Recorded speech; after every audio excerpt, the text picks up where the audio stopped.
ጤና ይስጥልኝ የተወደዳችሁና የተከበራችሁ የኢትዮ አዲስ ኒውስ ቤተሰቦች፣ የሰዓቱን ጠቃሚ መረጃ ነው ያልናቸውን ለእናንተ ይዘን ቀርበናል። በቅድሚያ ሰብስክራይብ በማድረግ ጠቃሚና ታማኝ መረጃ እንዲደርሶ ቤተሰብ ይሁኑ።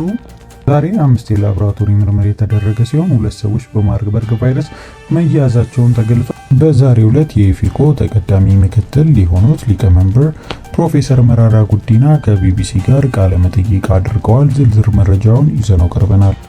በጀርመን ጥገኝነት ጠያቂ ነዋሪ የሆነች ማንነቷ ለጊዜ ያልተገለጸ ኤርትራዊ በዌስት ፊልም ከተማ A45 ጎዳና ላይ ከቀሪ ሰውነቷ ተለይቶ 2 እጆቿ ተቆርጦ ተገኝቷል እየተባለ ነው።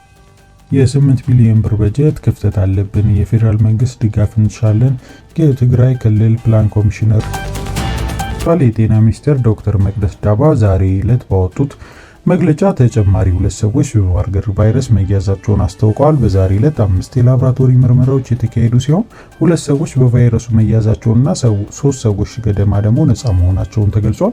በበሽታው ከመከሰቱ ከተገለጸበት ቀን አንስቶ እስካሁን ድረስ 33 የላቦራቶሪ ምርመራ የተከናወነ ሲሆን ቫይረሱ በ6 ሰዎች ላይ መገኘቱን በላቦራቶሪ ተረጋግጧል ብለዋል። የጤና ሚኒስትሩ አሁን በቫይረሱ እንደተገኘባቸው በላቦራቶሪ የተረጋገጡ 3 ሰዎች ከደቡብ ኢትዮጵያ ክልል በጂንካ ከተማ በለይቶ ማቆያ የነበሩ ሰዎች መሆናቸውን ገልጸዋል። የኦሮሞ ነጻነት ግንባር ኦነግና የኦሮሞ ፌዴራሊስት ኮንግረስ ኢፌኮ ከኦሮሚያ ክልል ርዕሰ መስተዳድር አቶ ሽመልስ አብዲሳ ጋር ውይይት ለማድረግ የሚጠይቅ ይፋዊ ደብዳቤ ማስገባታቸው ይታወቃል። የኦሮሚያ ክልል አስተዳደር ደብዳቤው እንደደረሰው አሊያም ውይይት ስለመካሄድ የሚጠቁም መረጃ እስካሁን ድረስ አላወጣም። የኢፌኮ ተቀዳሚ ምክትል ሊቀመንበር የሆኑት ፕሮፌሰር መራራ ጉዲና በአጠቃላይ የቀውሱን ሁኔታ ቁጭ ብለን የምናይበት ሁኔታ ላይ ስለደረሰም መንግስት ቢያንስ በኦሮሚያ አካባቢ እየተደረገ ያለውን በውል እንዲመለከት ማሳሰብ ደብዳቤ እንደጻፍን ይታወቃል ሲሉ ለቢቢሲ ገልጸዋል። ባለፈው ሳምንት ኦነግና ኢፌኮ ጨምሮ 10 ሀገር አቀፍና ክልላዊ ፓርቲዎች በዚህ ዓመት የሚካሄደው ምርጫ ነፃና ፍትሃዊ ታማኝ እንዲሆንና ከአጃቢነት አልፎ ተሳታፊ እንዲኖራቸው የሚጠይቅ ቅድመ ሁኔታ ማቅረባቸው ይታወሳል። የራሳቸውን ኢትዮጵያ ፓርቲ አንድነት መድረክ ሲሉ የሚጠሩት 10 ተቃዋሚ ፓርቲዎች ስብስብ ህዳር 3 2018 ዓ.ም በጋራ ባወጡት መግለጫ 7ኛው ሀገር አቀፍ ምርጫ ከመካሄዱ በፊት የኢትዮጵያ መንግስት በ7 መሰረታዊ ቅድመ ሁኔታ ላይ መሰረታዊ ማሻሻያ እንዲያካሄድ ጠይቀዋል። ከቢቢሲ ጋር ቆይታ ያደረጉት ፕሮፌሰር መራራ ጉዲና ለኦሮሚያ ክልል ርዕሰ መስተዳድር ለውይይት ጥያቄ ያቀረቡት ኦሮሚያ ቀውስ ውስጥ በመሆኗ ነው ተብሏል።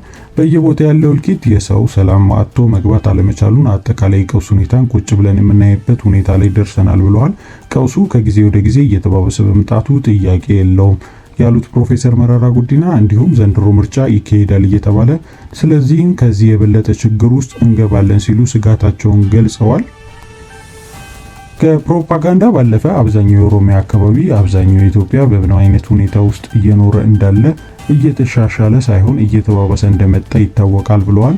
ውይይት ጥያቄያቸው ያቀረቡት 2ቱ የፖለቲካ ፓርቲዎች በዘንድሮ ምርጫ እንደሚሳተፉ ቢያሳውቁም 7 መሰረታዊ ቅድመ ሁኔታ ካስቀመጡት ፓርቲዎች መካከል ናቸው። ባለፈው ሳምንት ባወጡት መግለጫ ህጋዊነት ለመላበስ የሚያደርጉት የፖለቲካ ትወና ሲሉ ከዚህ ቀደም የተደረገውን ምርጫዎች በመኮነን ምርጫዎቹ ነጻ፣ ፍትሃዊ፣ ተሳታፊ፣ ውጤታማ፣ ተአማናዊ እና ህዝባዊ ተቀባይነት አላገኘም ሲሉ ተችተዋል። ፕሮፌሰር መራራ ጉዲና በበኩላቸው ነገሩ እየከፋ ለመጣውና አንድ ማሳሰቢያ አለው ብለው የጠቀሱት በገሪቷ ኦሮሚያ ክልል አካባቢ ተሽከርካሪዎች ከዋና መንገድ ውጪ መንቀሳቀስ አለመቻሉ ነው። ከዚህ ቀደም አርሲ ወደ ሐረርጌ አካባቢዎች እየተስፋፋ ማምጣቱን ጠቁመዋል። መንግስት በበኩሉ በዘረጋው ብሔራዊ ምክክር መድረክ ላይ ተቃዋሚ ፖለቲካዎች እንዲሳተፉ መጋበዙን በመጥቀስ ውይይት በሮች ክፍት መሆናቸውን ገልጸዋል። ከዚህ ቀደም ፕሮፌሰር መራራ ጉዲና ከመንግስት ጋር ከሚደረጉ ውይይቶች ላይ ለመገኘት ጉንጭ አልፊ ነው በሚል ለመሳተፍ ፈቃደኛ እንዳልሆኑ ገልጸዋል። አሁን ላይ ምንም ተለውጦ ነው ውይይት ጥያቄ ያቀረባችሁት በሚል ከቢቢሲ ጋር ለቀረበላቸው ጥያቄ በሰጡት ምላሽ እንደ ሰርግ የሆነ ነገር ላይ ተገኙ ሲባል ነው እንጂ ድርድር እምቢ ብለን አናውቅም ብለዋል።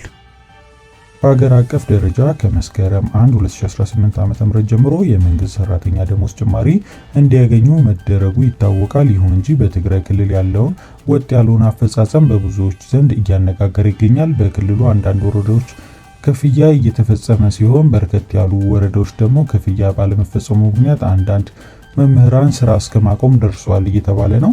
የትግራይ ክልል ፕላን ኮሚሽነር የሆኑት ዶክተር ሃንሳን ተክላይ የፌዴራል መንግስት የመንግስት ሰራተኞች ደሞዝ ጭማሪ እንዲያገኙ ያስተላለፈውን ውሳኔ ክልሉ ያለውን አፈጻጸም በማስተካከል ለትግራይ ቴሌቪዥን መግለጫ ሰጥተዋል። ኮሚሽነሩ መንግስት ለመንግስት ሰራተኞች ከጥቅምት ወር ጀምሮ እንዲደርስ የወሰነውን ደሞዝ ጭማሪ በትግራይ ዘግይተዋል ብለዋል።